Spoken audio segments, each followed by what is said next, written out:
The Reserve Bank of India has said that the fiscal outlook for India's states and union territories has remained favourable. In a report, the RBI has added that lower revenue expenditure will provide space for higher capital expenditure with fiscal consolidation. Ritu Singh joins us now with the details. Ritu, take us through the findings of the report.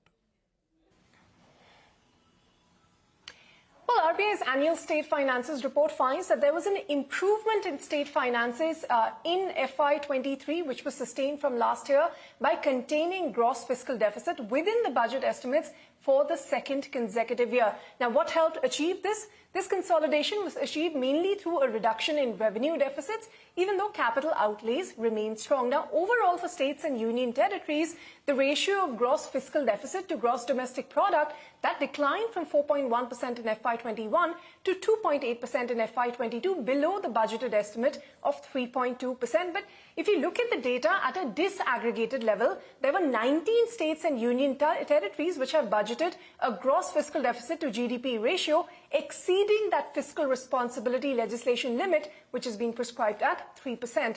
If you look at the states which are running the highest deficits, by the way, 2 out of these 5 went into elections this year. Rajasthan tops the chart at 4.4%, followed by the likes of Tamil Nadu, Madhya Pradesh, Kerala and Uttar Pradesh. So what led to the reduction in gross fiscal deficits? Largely because of a moderation in the revenue expenditure, and that coupled with an increase in revenue collection helped them post these numbers. So if you look at the deficit, revenue deficit as a percentage of GDP, from 1.95% in FY21, it is now estimated at 0.3% in FY23. Now, during the last financial year, FY22, the revenue receipts had increased sharply, as we know, because of the lockdown being relaxed at the time and the rebound in economic activity. And for FY24 as well, states have budgeted a sharp increase in revenue receipts compared to the previous year, because they are expecting a broad-based recovery in almost all major components, whether it is SGST, sales tax, excise duties, etc.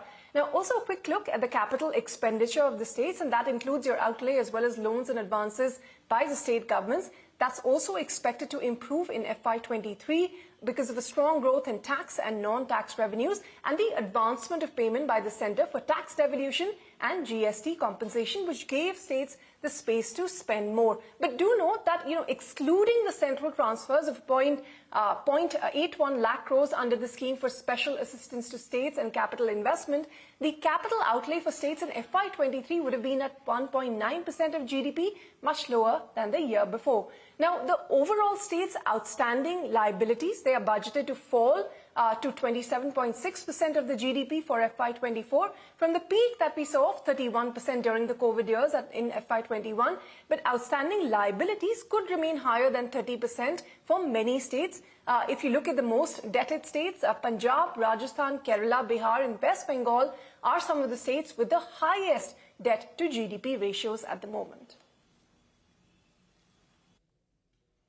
All right. Thank you very much for joining us, Ritu.